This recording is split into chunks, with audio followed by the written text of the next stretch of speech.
Si Akucho ay isang S-tier na demonyo na pinaalis mula sa impyerno, upang mag-recruit ng mga tropa para labanan ang mga anghel dahil ang ibang mga demonyo ay guman sa mga anime recaps. Pagdating sa Earth, nagbalat kayo siya bilang isang mag-aaral at nakatagpo ng isang kalaban na babaeng angel sa paaralan. Ngunit sa halip na tapusin ang kanyang buhay, sinimulan niyang mahalin siya at tinalikuran ang kanyang misyon. Sa unang araw sa paaralan ni Akucho, nagpakita siya na parang taunang lalaki na nasa middle age na edad na may guhit ng buhok na ikinagulat ni Saitama. Sa pagpapakilala, humihikbi ang guro at nakiusap sa mga estudyante na ipadama kay Akucho na welcome siya dahil alam niya kung ano ang ibig sabihin ng pag-abandona sa kanila ng linya ng buhok. Nang hayaan niya si Akucho na sabihin sa klase ang tungkol sa kanyang sarili, ang ating bida ay gumawa ng isang malungkot na kwento na nagpaiyak sa mga estudyante sa loob ng ilang segundo. Ito ay tila nakalulugod sa kanya dahil siya ay nagplano upang makakuha ng kanilang simpatiya. Hindi siya makapaniwala na madaling yutoin ang mga bagong kaklase niya. Gayunpaman, napawi ang nakakatuwang ngisi niya sa kanyang mukha nang mapansin ng kanilang guro ang isang sinulid sa kanyang ulo at sinubukang tanggalin iyon. Sa gulat ng lalaki, parehong natanggal ang sinulid at buhok ni Akucho, na nagpapakitang nakasuot siya ng wig.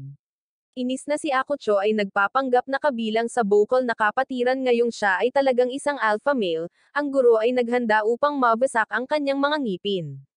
Siyempre, nagsagawa ulit siya ng isang talk no jutsu, isa pang kwento, at sinimulan niyang hilahin ang kanyang buhok, ngunit hindi iyon naging hadlang sa guro sa pagpaparusa sa kanya. Pagkatapos noon ay inutusan siya ng lalaki na umupo sa bakanteng upuan sa likod. Nang papalapit na si Akucho sa upuan, napansin niyang nakaupo sa tabi nito ang dalaga. Kaagad, si Akucho ay tinamaan ng palaso ni Cupido. Matapos makaupo, naisip ng ating bida ang isang buhay kasama niya nang hindi alam ang kanyang pangalan. Sa sandaling natapos ang kanyang pantasya, nakuha niya ang napakatalino na ideya na hilingin sa kanya na tulungan siya na isagawa ang kanyang misyon ngunit hindi niya alam kung paano ito kakausapin sa kanya. Pagkatapos, isang lalaki na inakala na siya ang reincarnation ni Einstein ay lumapit sa babae at ipinagtapat ang kanyang nararamdaman. Sa kasamaang palad para sa kanya, sinabi sa kanya ng babae na hindi siya nakikipag-date sa mga talunan na lalaki. Hindi pumayag na tanggapin ang pagtanggi, nagsimulang magmakaawa ang lalaki, at pagkatapos ay nilapitan sila ng kanyang kaibigan, si Tenegawa, at humingi ng tawad sa babae para sa kanya. Nagpakilala si Tenegawa at ipinakilala rin ang kaawa-awang lover boy bilang si Hiruta. Lumapit sa kanila si Hiruta, at lumabas ang tatlo sa silid-aralan upang makipagkilala sa isa't isa. Nagtanong si Akucho sa mga lalaki kung sino ang blonde na babae, at sinabi nila sa kanya na ang kanyang pangalan ay Lily at sinabing lumipat siya sa paaralan ilang linggo na ang nakalipas. Binigyan din siya ni Hiruta ng impormasyon sa personalidad ni Lily at kung paano siya minahal ng lahat ng nakakilala sa kanya. Gayunpaman, binalaan niya si Akucho na layuan siya dahil siya ay kasing brutal ng pagiging mabait niya pagdating sa pagtanggi sa isang tao. Sinimulan niyang ikwento ang lahat ng pagkakataong tinanggihan siya ni Lily, at sa isang lugar sa linya, naiinis siya. Sa susunod na sandali, nagsimula siyang maglakad papunta sa silid-aralan upang anyayahan muli si Lily, ngunit sinubukan siyang pigilan ni Tenegawa. Habang nangyayari iyon, sinabi ni Akucho sa kanyang sarili na si Lily talaga ang perpektong kandidato para tuparin ang kanyang misyon. Nang maglaon sa araw na iyon, pagkatapos ng paaralan, si Akucho ay naglakad pabalik sa bahay na nag-iisip ng paraan upang sabihin ang kanyang proposal kay Lily, nang hindi nakikilala bilang isang baliw na otako. Nawala siya sa isip niya kaya hindi niya napansin nang lumabas si Lily sa isang eskinita. Agad naman itong humingi ng paumanhin bago nagtanong kung bakit ito lumabas sa eskinita, at ipinaliwanag ni Lily na siya ay isang baguhan lamang pagdating sa pag-navigate sa mga lansangan. Tinanggap ni Akucho ang kanyang paliwanag at pagkatapos ay sinubukang ipakilala ang kanyang sarili habang nagbibigay ng alpha male vibe, ngunit nabigo ng husto. Napangiti dito si Lily, ngunit hindi niya ito pinaramdam ng masama at iniabot ang kamay para makipagkamay pagkatapos ng maayos na pagpapakilala sa sarili. Habang nakipagkamay sila, napansin ni Akucho na napunit ang jacket ni Lily at tinanong kung paano ito nangyari. Mabilis na binawi ni Lily ang kanyang kamay at iniba ang usapan, sinabing tadhana na ang nagtagpo sa kanilang landas. Pagkatapos ay inanyayahan niya ito na bumisita sa isang kafe kasama niya para magkakilala sila ng maayos, at pumayag siya. Sa kanilang paglalakbay, gumawa sila ng maliit na usapan, ngunit ang mga bagay ay naging malagim nang sinubukan nilang tumawid sa kalye. Ito ay dahil muntik nang masagasaan si Lily ng mismong ay sakay Lord na si Truck Kun. Agad na kumilos ang ating bidang lalaki at ginamit ang kanyang katawan upang protektahan siya mula sa pinsala. Laking gulat ni Lily nang makitang siya ay kumilos bilang isang disposable meat shield, ngunit mas nabigla siya nang makita niya na siya ngayon ay kahawig ng isang demonyo. Gayunpaman, hindi siya tumakbo sa sumisigaw na may demonyo, sa halip, hinawakan niya ang braso nito at tumakbo. Nang magsimulang lumapit sa kanila ang mga tao sa bakanteng parke kung saan sila sumilong, humingi ng tawad si Lily kay Akutsu dahil pinahintulutan itong ipagsapalaran ang kanyang buhay upang iligtas siya. Tinanong din niya kung ano ang sinasabi nito, at sinabing walang normal na tao ang makakaligtas sa pagbangga na iyon nang hindi nasaktan. Panloob na sinaway ni Akutsu ang kanyang sarili sa pagpapakita ng kanyang cover. Gayunpaman, nang mapansin niyang mukhang hindi natatakot si Lily, gumaan ang pakiramdam niya. Ito ang nagudyok sa kanya na maging maayos, at pagkatapos na bahagyang magbago muli, inamin niya na siya ay isang demonyo. Sinabi niya na ipinadala siya sa Earth upang makahanap ng isang taong may kakayahang manguna sa mga tropa ng impyerno, sa tagumpay laban sa mga anghel sa nagpapatuloy na digmaan at idinagdag na natitiyak niyang siya ang angkop para sa trabaho. Itinuro ni Lily na ito ay masyadong biglaan, at tiniyak niya sa kanya na magagawa niya ito, nangako na hindi niya kailangang gawin itong isang permanenteng posisyon. Gayunpaman, nag-alinlangan si Lily na tanggapin ang kanyang panukala, na nagsasabi na walang magagawa ang isang mahinang tulad niya sa isang digmaan. Sinabi sa kanya ni Akutsu na huwag mag-alala, at nang kumbansihin siya nito na siya ang pinakamagandang mangyayari sa impyerno, bigla siyang ginapos ng mga tanikala. Nalilito kung ano ang nangyayari ngayon, sinubukan ni Akutsu na kumawala, ngunit pagkatapos ay tumawa si Lily at sinabi na ang Overlord Demon Lord ay mapapahiya na malaman na may mga demonyo na kasing talunan niya na gumagala. Sa sobrang pagkalito, tinanong ni Akutsu kung sino siya. Isinalba ni Lily ang kanyang utak mula sa labis na trabaho sa pamamagitan ng pagbubunyag na siya ay isang anghel. Ang pagkabigla sa mukha ni Akutsu ay nagpatawa sa kanya, at nang makita niyang patuloy itong nakikibaka laban sa kanyang mga tanikala, pinayuhan niya itong sumuko, dahil hindi ito masisira. Nang patuloy siyang sumubok, sinabi sa kanya ni Lily na totoong tadhana ang nagtagpo sa kanila dahil siya ang pangalawang demonyong nakatagpo niya noong araw na iyon, na inihayag na ang kanyang jacket ay napunit sa pakikipaglaban niya sa unang demonyong tinapos niya sa eskinita na nakita niyang dinaanan niya. Nagalit si Akutsu nang marinig ito, at bago pa malaman ni Lily ang nangyayari, kumawala siya at umatake. Ngunit natigilan si Lily sa kanyang pagkabigla, tumalon upang maiwasang matamaan, at pagkatapos ng ilang mga bigong pagtatangka ni Akutsu na hampasin siya, muli niya itong iginapos sa mga tanikala. Pagkatapos ay ipinatawag niya ang kanyang side at sinabi na kung ayaw niyang masawi, dapat niyang sabihin sa kanya kung ano ang binabalak niya. Kahit na si Akutsu ay natakot na masawi, sinabi niyang mas gugustuhin niyang sumipsip ng mikmik kaysa ipagkanulo ang kanyang kauri. Kaya nagpa siya si Lily na tapusin siya. Gayunpaman, nagbago ang isip niya at sinabi sa kanya na mula sa araw na iyon, magtatrabaho siya para sa kanya bilang kanyang assistant. Nang subukan niyang tumanggi, ipinakita niya sa kanya ang larawang kinuha niya sa kanya na nakatali at nagbanta na ipopost ito online. Nangako si Lily na ang larawan ay magiging viral sa loob ng ilang minuto, at siya ay magiging isang hindi malilimutang meme. Dahil wala siyang pagpipilian, pumayag siyang maging alipin niya ngunit sinabi niya sa sarili na hanggang sa makalayo siya sa kanya. Gayunpaman, hindi nagtagal ay napagtanto niya na ito ay isang imposibleng gawain dahil si Lily ay biglang naglagay ng kwelyo sa kanyang leeg. Para bang hindi iyon sapat na masama, ipinaalam niya sa kanya na ang kanyang bagong paglalarawan sa trabaho ay kasama ang pangangaso ng mga demonyo para sa kanya.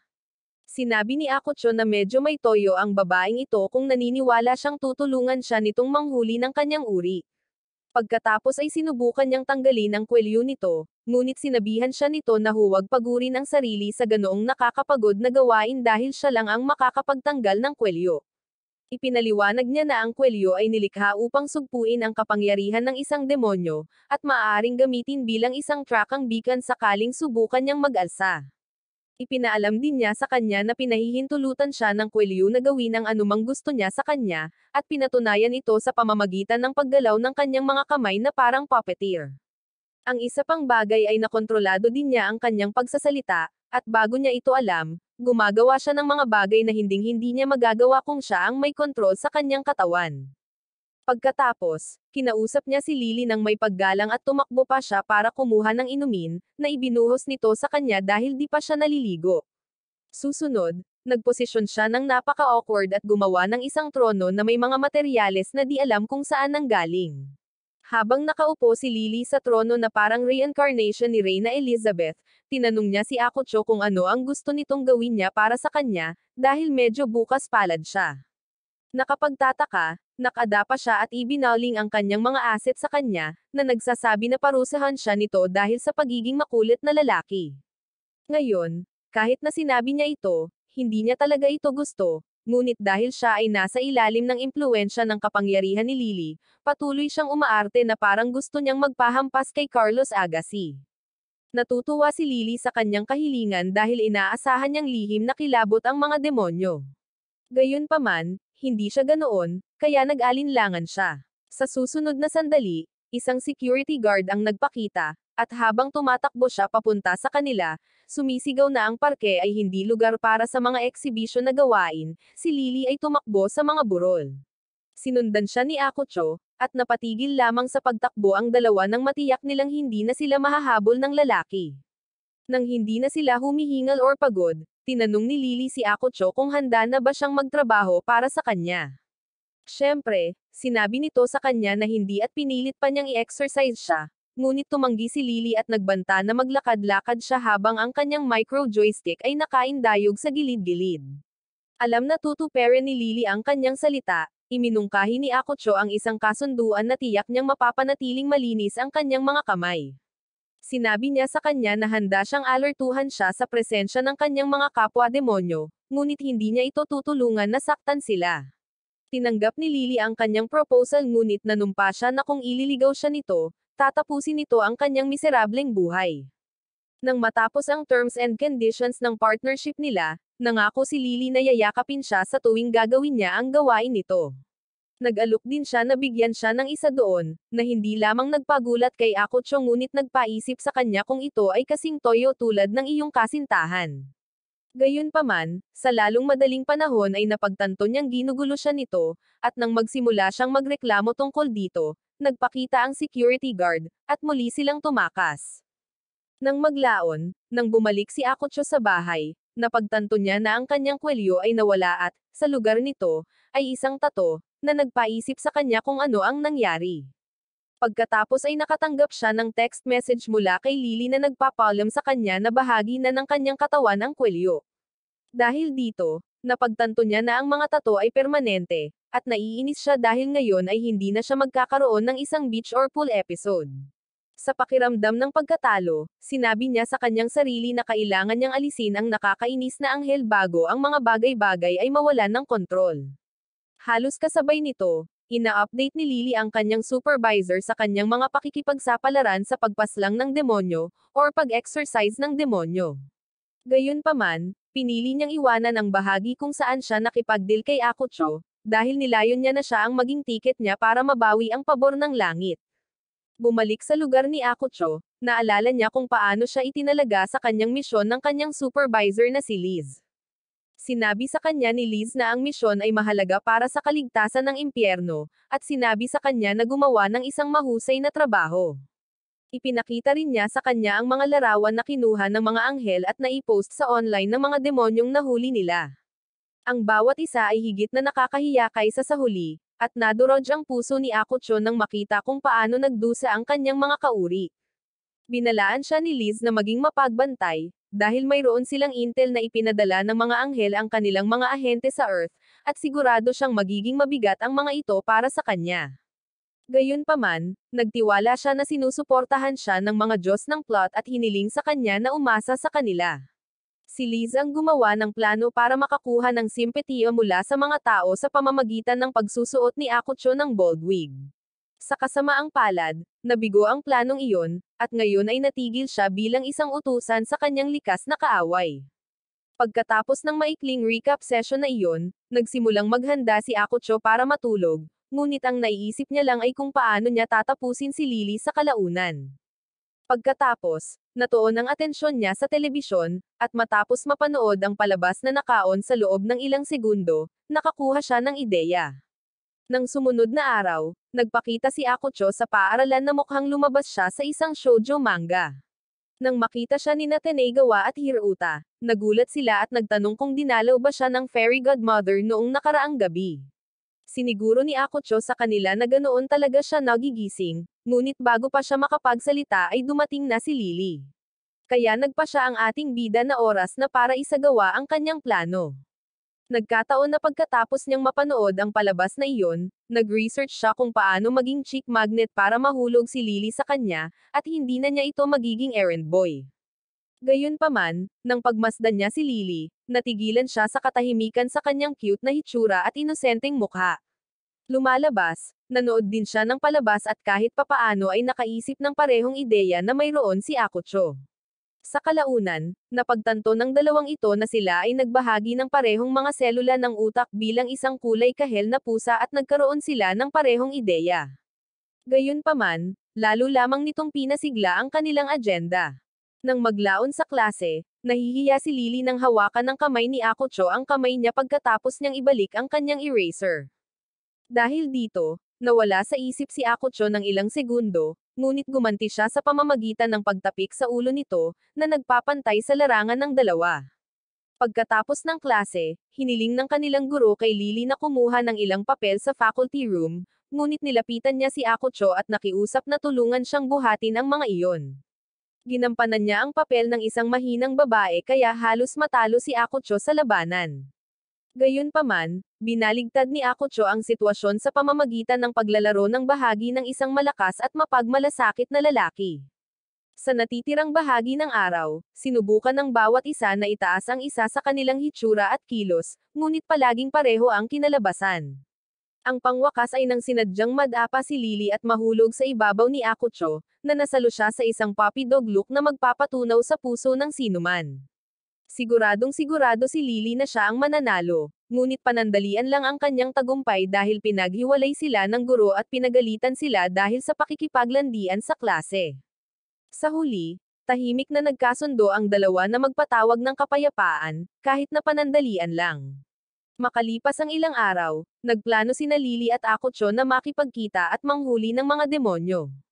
Ngunit habang hinihintay niyang magpakita si Akucho, nilapitan siya ng dalawang kakaibang lalaki na akala nila ay regalo sila ng Diyos sa mga babae. Hiniling nila kay Lily na sumama sa kanila, ngunit magalang siyang tumanggi, na nagsasabing may hinihintay siya. Sa kasamaang palad, iyon lamang ang nagpalakas ng loob sa kanila, at nabigla sila tungkol sa kung gaano siya ka-cute habang sinusubukan nilang kumbensihin siyang sumama sa kanila.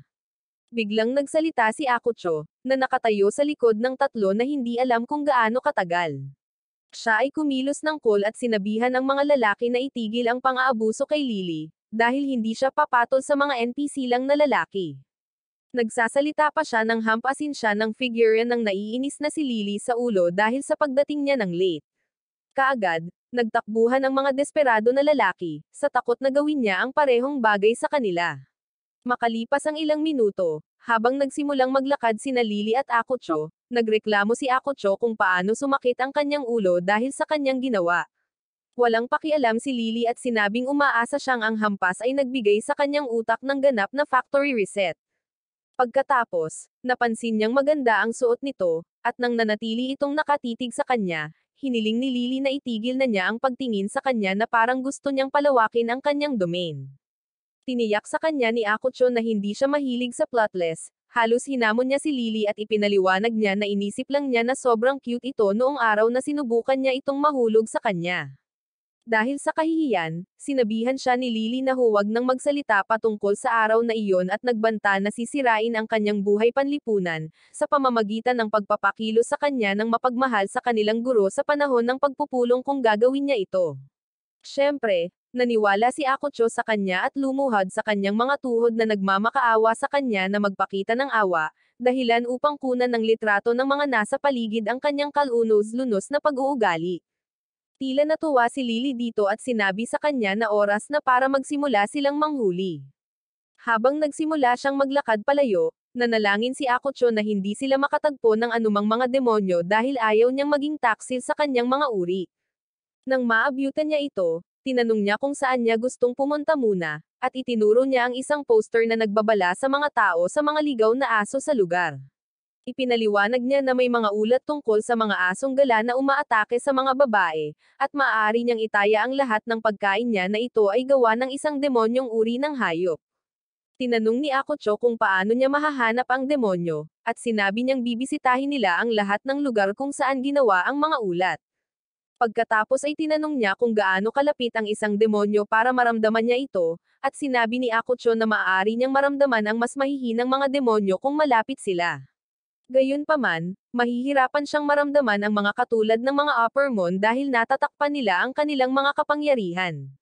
Matapos marinig ito, sinabi sa kanya ni Lily na wala rin siyang silbi bilang kanyang assistant, dahilan para magreklamo ito. Bigla siyang nakaramdam ng masamang presensya sa likuran niya at nagmamadaling lumingon, ngunit wala na ang presensya. Tinanong ni Lily kung nakakaramdam ba siya ng demonyo, at sinabi niyang hindi. Kaya iminungkahi niya na simulan nila ang pagbisita sa mga lugar ng pag-atake. Walang naramdamang demonyo si Akutsu sa mga lugar na binisita nila, kaya nagpasya silang magpahinga at mananghalian sa isang kafe. Habang nilalamon ni Lily ang iba't ibang uri ng pagkain, tinanong ni Akutsu kung paano pa rin siya nagugutom kung ang ginagawa lang niya kapag sila ay nanghuhuli ay kumain.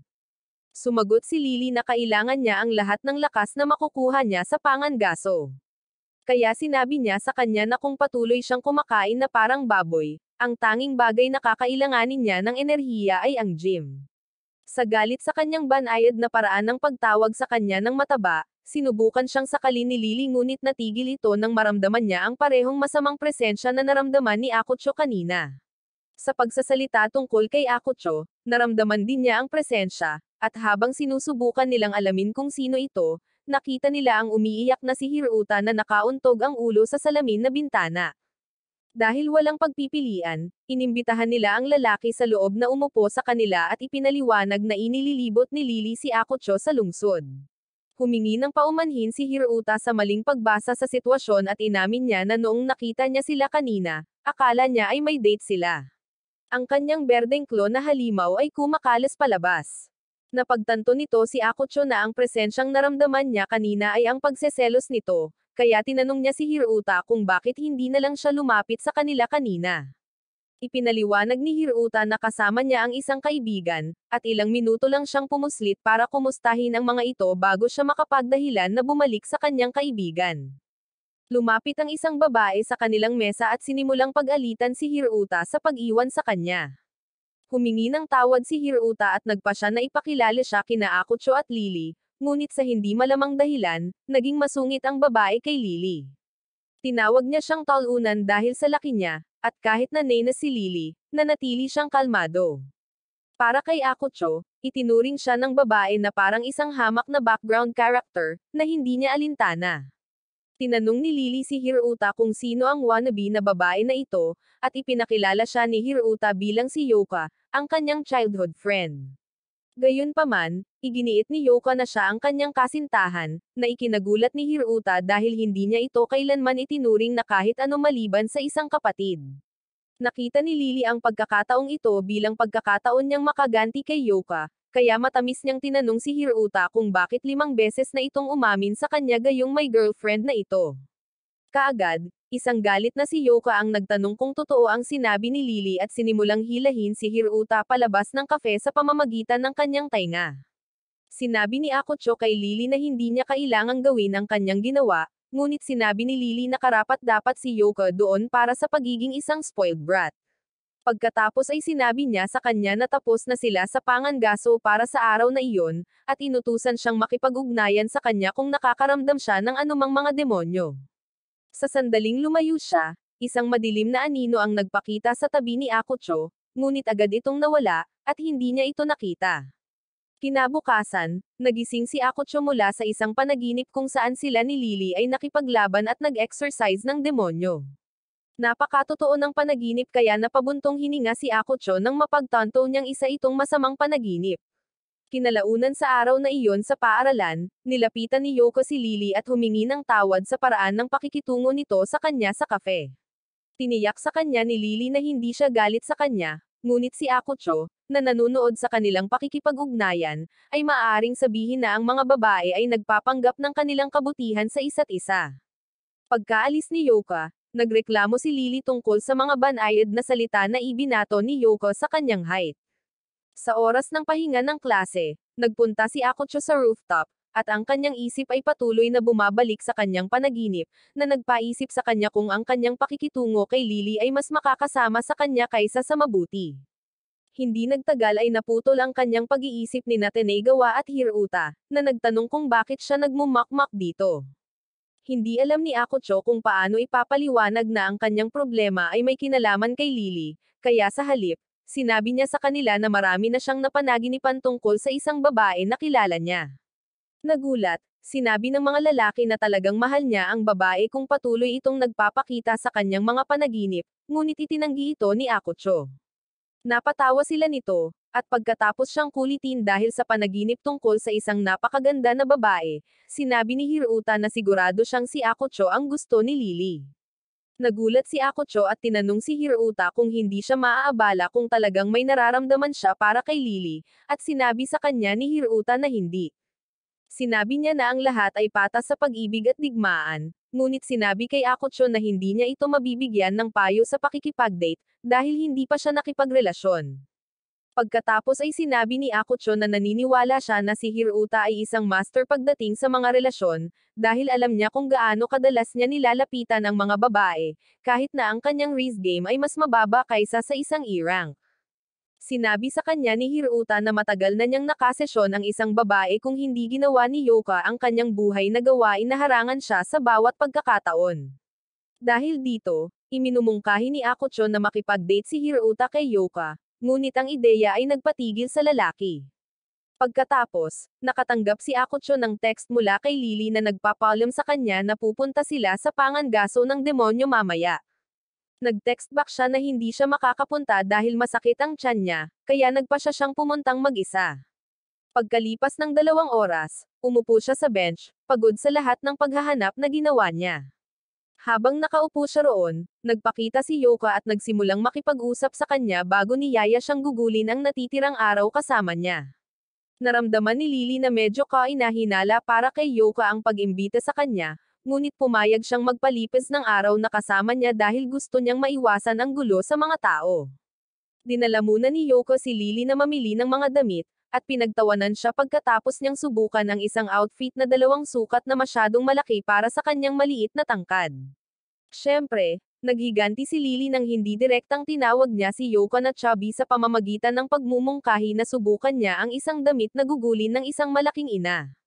Sinubukan ni Yoka na hayaan ito sa pamamagitan ng pagmumungkahi na pumunta sila sa ibang lugar, at pagkatapos pumayag ni Lily, pumunta sila sa isang bookshop. Doon, isa pang labanan ng talino ang naganap sa bawat babae na pumipili at bumili ng libro na nakita ng isa na nakakainsulto sa kanilang kalikasan. Pagkaalis nila sa tindahan, dinala ni Yoko si Lily sa isang photo booth matapos malaman na hindi pa siya nakakapunta doon. Nang handa na ang mga larawan, tinuruan ni Yoko si Lily kung paano gumamit ng mga sticker para mapaganda ang mga ito. Ang huli nilang pinuntahan ay isang kafe, at pagkatapos mag-usap ng ilang sandali, inamin ng 2 babae sa isa't isa na hindi naging masama ang paggugol ng araw na magkasama sa inaakala nilang hindi mangyayari. Gayunpaman, kinailangan munang umalis ni Yoka dahil mayroon pa siyang ilang mga gawain, ngunit mas naging mabuti ang mga bagay sa pagitan nila. Pagkaalis niya, nakatanggap si Lily ng text kay Akucho na nagtatanong kung nasaan na siya dahil bumuti na ang pakiramdam niya at gustong sumama sa kanya. Nang magkita sila, naramdaman niya ang isang demonyo sa malapit, kaya hiniling niya sa kanya na manguna. Natagpuan nila ang demonyo sa ilalim ng tulay, at hindi nag-aksaya ng oras si Lily sa pag-atake dito habang si Akucho ay nagtago dahil ayaw niyang makilala bilang isang taksil. Iniwasan ng demonyo ang mga pag-atake ni Lily, at nang tanungin niya kung siya ang tinatawag na asong gala na umaatake sa mga babae, sinabi niya sa kanya na sasagutin niya ang tanong nito kung matatalo siya nito. Tiniyak sa kanya ni Lily na magiging madali ang pagkatalo sa kanya, ngunit sinabi niyang huwag siyang maliitin dahil wala pang nakatalo sa kanyang tunay na anyo. Pagkatapos sabihin ito, sinubukan niyang mag-pull ng Super Saiyan mode, para lang magmukhang gabi-gabi siyang sumasayaw sa poste. Dahil sa inis sa kanyang bagong hitsura, ginamit ni Lily ang kanyang mga kadena upang tamaan ang kanyang asset, na naging sanhi ng kanyang pagbagsak sa sakit. Naawa si Akucho sa kawawang demonyo at lumabas sa pinagtataguan para tulungan itong imasahe ang kanyang baywang, ngunit habang ginagawa niya iyon, itinuro ni Lily na dapat siya ay nagtatago. Dahil dito, tinanong ng demonyo si Akucho kung nagtatrabaho siya kay Lily, at nang hindi agad tumugon si Akucho, nakuha niya ang kanyang sagot. Tinawag ng demonyo si Akucho na isang taksil, at tumanggi siyang makinig nang subukan niyang ipaliwanag na hindi siya naiiba sa isang aso na may napakahabang tali. Gayunpaman, sinabi niya sa kanya na kung gusto niyang maniwala siya na hindi siya taksil at ngayon ay pumanig na sa kaaway, kailangan niyang salakayin si Lily.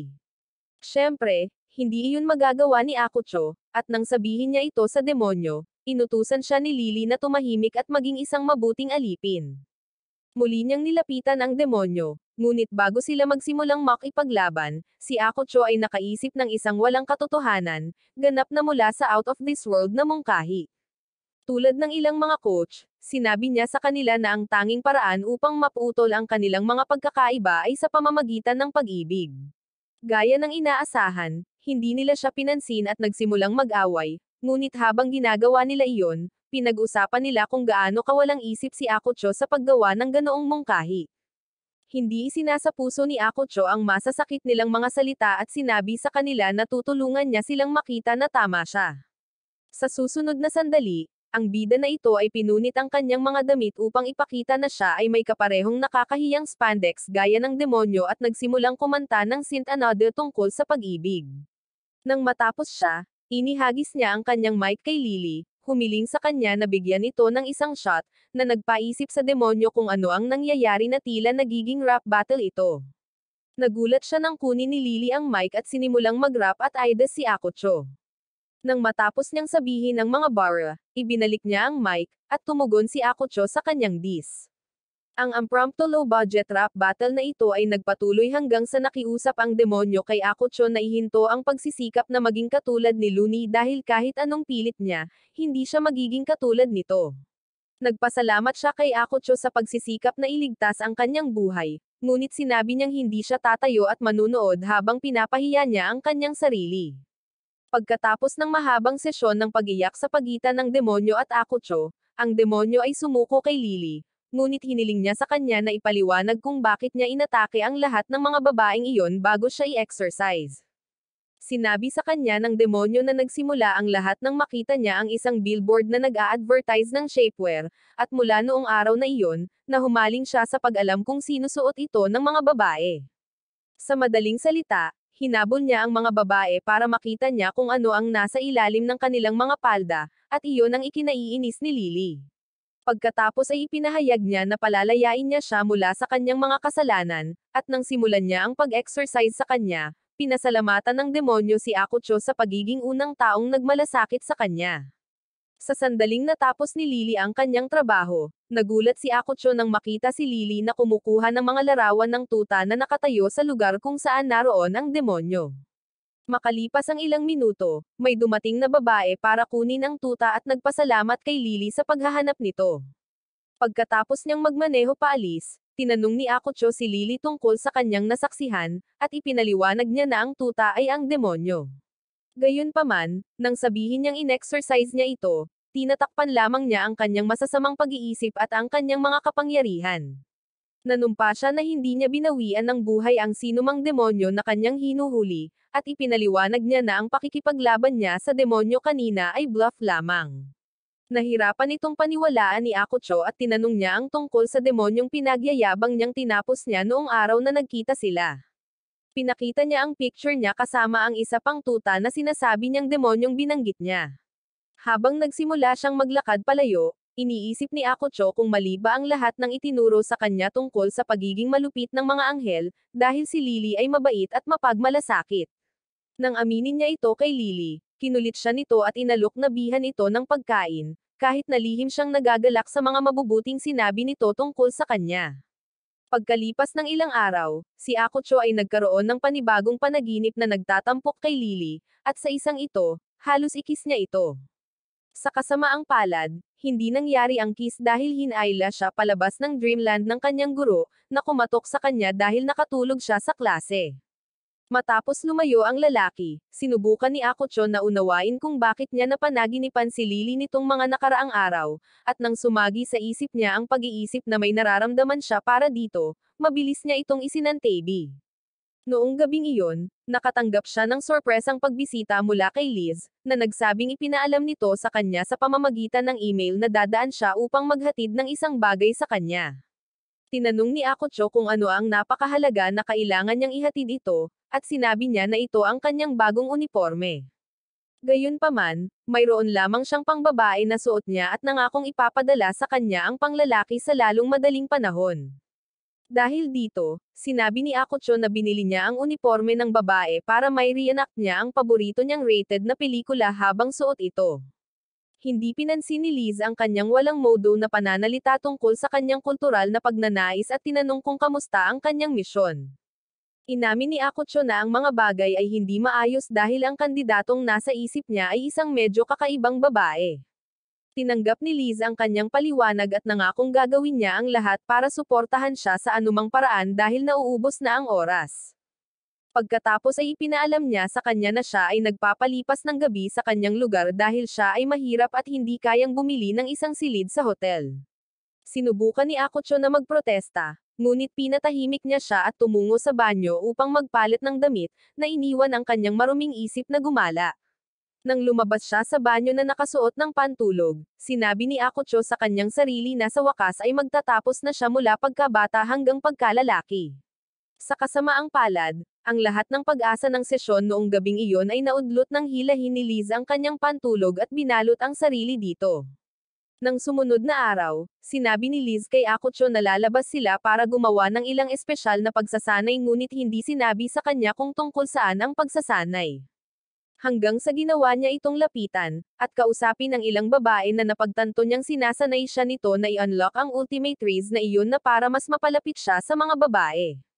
Nang tila minalas, isa sa mga test subject niya ay si Yoka, at nang makalapit ito sa kanya, agad niyang sinabi kung ano ang sinusubukan niyang gawin at tinukso siya nito.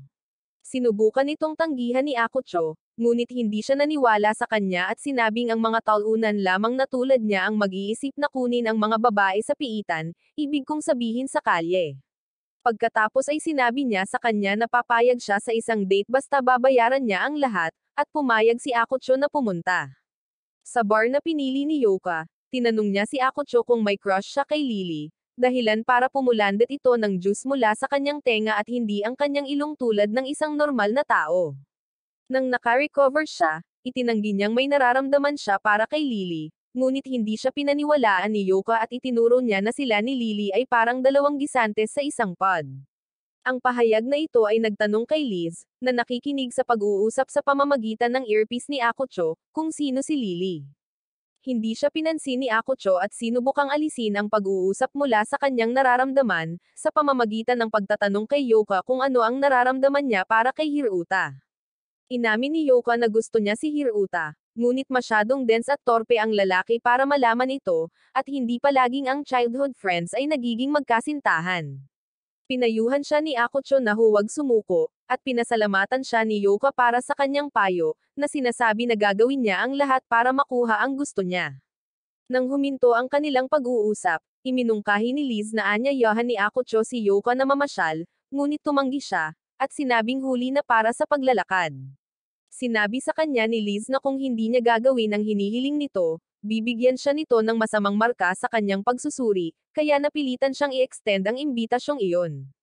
Maya-maya, nag-goodnight si Yoka kay Akucho at nangakong itatago niya ang nangyari sa bar, na ipinagpapasalamat niya. Inihayag ni Liz ang kanyang sarili sa sandaling umalis si Yoka, at sinabi niya kay Akucho na ipinagmamalaki niya kung gaano kalayo ang narating niya. Gayunpaman, ipinahayag niya ang kanyang pag-aalala sa paraan na halos bigyan niya ang bartender ng espesyal na sesyon bago umalis sa bar kasama si Yoka. Sinabi niya na hindi siya ang uri na huhusgahan ng mga tao para sa kanilang mga kagustuhan, gayunpaman, naramdaman niyang hindi niya dapat ginawa iyon sa harap ng babaeng sinusubukan niyang i-impress.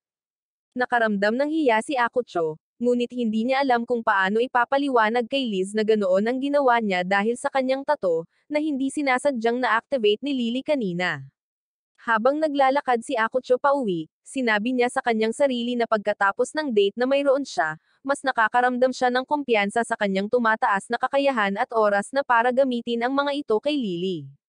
Nakapagtataka, nagpa siya din si Lily na maglagay ng higit na pagsisikap upang mahulog si Akucho sa kanya. Gayunpaman, ilang oras sa araw, sinimulan niyang tanungin ang kanyang kakayahang gawin ang mga lalaki na mahulog sa kanyang paanan tulad ng mga domino.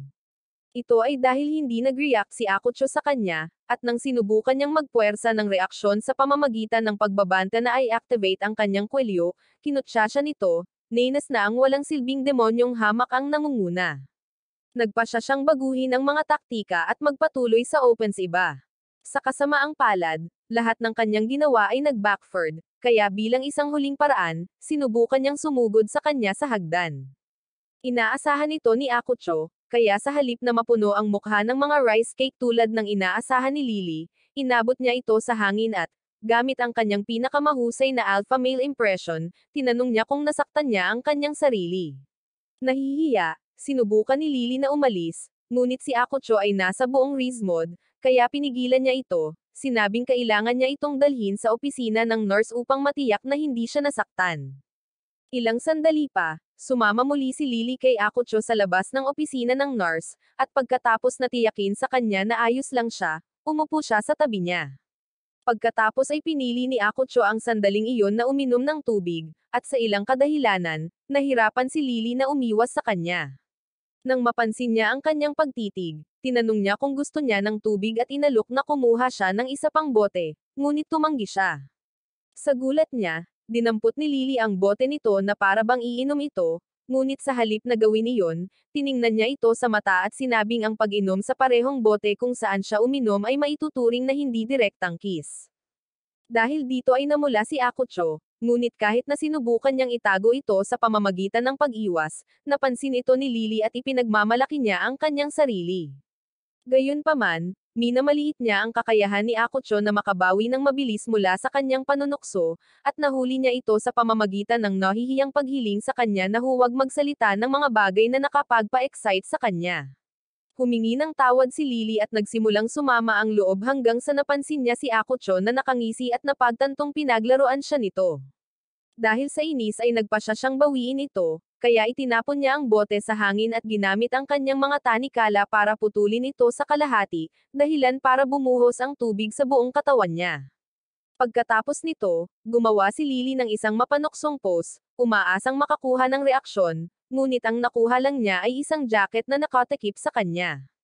Nang malungkot na hindi gumana ang kanyang alindog kay Akucho, bumalik si Lily sa klase at inihiga ang kanyang ulo sa mesa.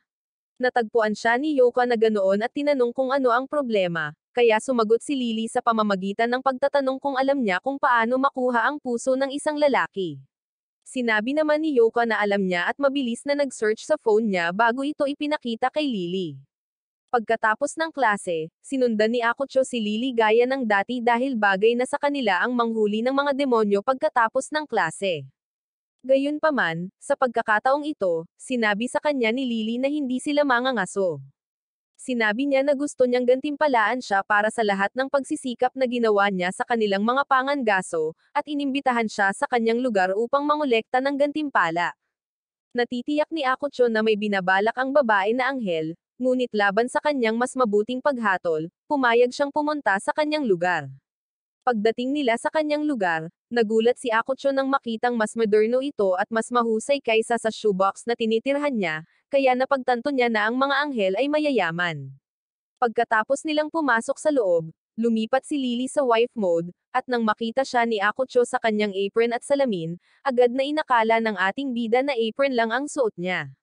Sinabihan siya ni Lily na tanggalin ang kanyang kulturang pag-iisip at tumalikod para makita niyang nakasuot ito ng damit. Maya-maya, inihain niya sa kanya ang isang plato ng spaghetti, na pinaghihinalaan niyang may mabigat na dosis ng lason, ngunit nang kainin niya ito, nagulat siya na masarap ang lasa nito.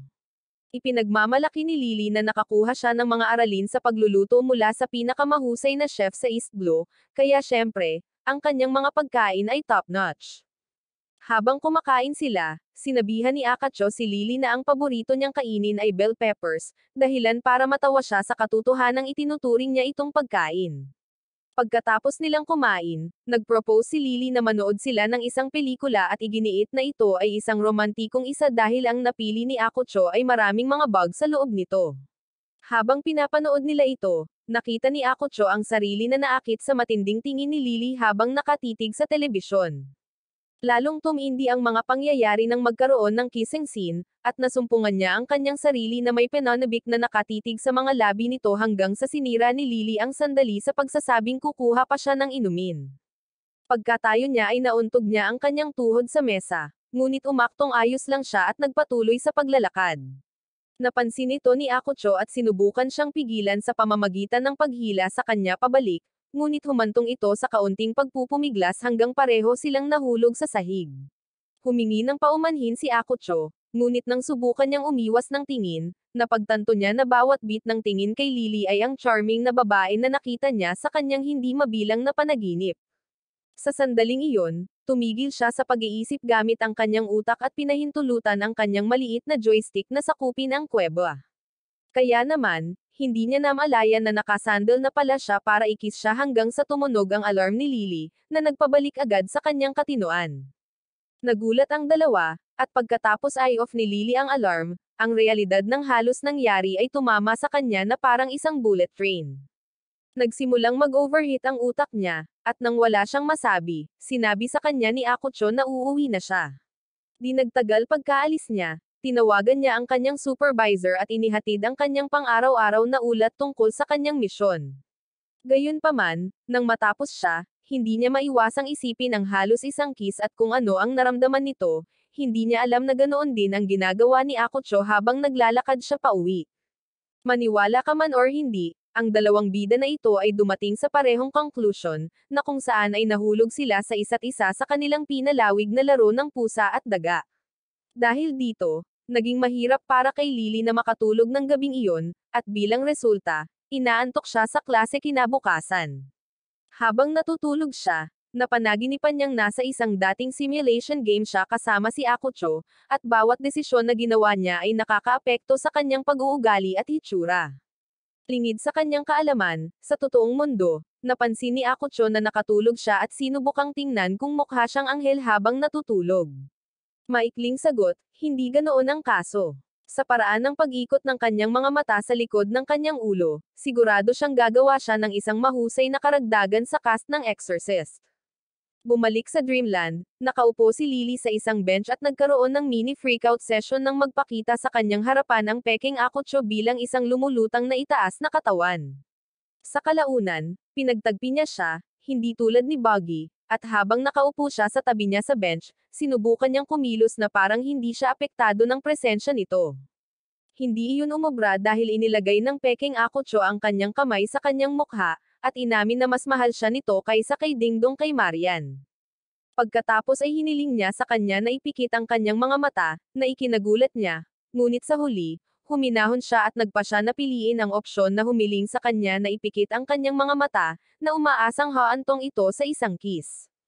Bago niya magawa iyon, ang peking Akucho ay inatake ng isang samurai na biglang sumulpat. Habang nakahiga siya sa lupa at naghihingalo, sinabihan niya si Lily na huwag umiyak at hiniling na bigyan siya ng magandang ngiti nito, kaya ginawa niya. Nang makita niya ito, umubo siya ng dugo at nasawi, dahilan para mapasigaw si Lily ng masakit na sigaw. Sa susunod na sandali, nagising siya sa totoong mundo sa totoong Akucho at Yoka na nakatayo sa kanyang tabi. Tila si Akucho ang gumising sa kanya, at nang tanungin niya kung nananaginip siya ng masama, binigyan niya ito ng kakaibang tingin dahil talagang naniniwala siyang nasawi na siya. Maya-maya ay nagising si Lily sa nurse's office pagkapunta niya doon dahil medyo na-overwhelm siya sa lahat ng nangyari. Nasa proseso siya ng pag-iipon ng kanyang mga iniisip nang marinig niyang pumasok si Akucho at tinawag ang kanyang pangalan. Kaya naman, dali-dali siyang nagtalukbong, nagkukunwaring tulog pa. Akala niya darating ito para asarin siya gaya ng lagi niyang ginagawa, ngunit nang sumagi sa isip niya ang mga larawan ng paghawak niya sa kanya sa madamdaming yakap, umupo siya. Sa kanyang sorpresa, ang ating bidang lalaki ay nasa proseso ng pag-ando ng kanyang mga pang-itaas na butones at pagtanggal ng kanyang kurbata, na nagpalagay sa kanya na pinaplano niyang atakihin siya sa kanyang pagtulog. Kaya, bumalik siya sa ilalim ng kumot. Sa kalaunan, nagpa siya siyang huminto sa pag-arte na parang takot na batang babae at turuan siya ng leksyon. Bago pa siya makapag-react, kinadi na siya nito na parang isang ligaw na hayop. Tinanong ni Akocho kung ano ang kanyang nagawang mali, at inakusahan niya siya na sinusubukang pumasok sa kanyang matamis na pisngi habang siya ay natutulog, na ikinagulat niya. Gayunpaman, ipinaliwanag ni Akocho na pumunta siya upang makipag-usap sa kanya tungkol sa kanyang mga tato. Kaya, pinalaya niya siya at sinundan siya sa klase. Doon, hiniling niya sa kanya na alisin ang mga tato para mabisita niya ang pool, ngunit tumanggi si Lily at nagtanong kung bakit naramdaman niyang kailangan niyang mag-swimming kapag ang kanyang misyon ay patungo sa timog. Ipinaliwanag ni Akocho na ito ay dahil ito lamang ang pagkakataong masiyahan siya sa buhay. Sinabi niya sa kanya na sa impyerno, namuhay siya ng isang miserableng buhay, ngunit pagkatapos na pumunta sa Earth, nagpa siya siyang titigil na siya sa pamumuhay na parang isang talunan. Nangangailangan ng ilang sandali upang ay proseso, humingi siya ng paumanhin kay Lily dahil sa pagkabagot nito sa kanyang kwento. Sa kanyang pagtataka, nakiramay siya sa kanya at inutusan siyang umupo para maitago niya ang kanyang mga tato. Noong sinimulan niya ang proseso ng pagtanggal, isang blonde na babae ang biglang nagpakita sa kanyang mga tanikala at inatake sila. Umalis si Lily para iligtas ang sarili bago tumawag kay Akocho na gawin din iyon. Kaya, inactivate niya ang kanyang ultra instincts at gumalaw bago iniindayog ng dalaga ang kanyang sandata. Pagkatapos ay tinanong niya si Lily kung sino ang babae, at ipinaliwanag niya na siya ang kanyang avatar, na nilikha niya bilang isang anti-demon na sandata, at inilagay sa kanyang leeg bilang pag-iingat upang matiyak na hindi niya ito ipagkakanulo. Nagulat si Akocho sa kanyang pag-amin, ngunit wala siyang sapat na oras para pag-alitan siya habang sinubukan ng avatar na salakayin si Lily. Sa kabutihang palad, naiwasan niya ang pag-atake at ipinagpatuloy ang pag-iwas sa mga sumunod. Gayunpaman, hindi niya maintindihan kung bakit siya inaatake ngayong siya ang master ng avatar. Nang sabihin ni Akocho kung ano ang iniisip niya, sinabi niya sa kanya na ito ay malamang na hindi gumagana dahil gumugol ito ng maraming oras sa loob niya.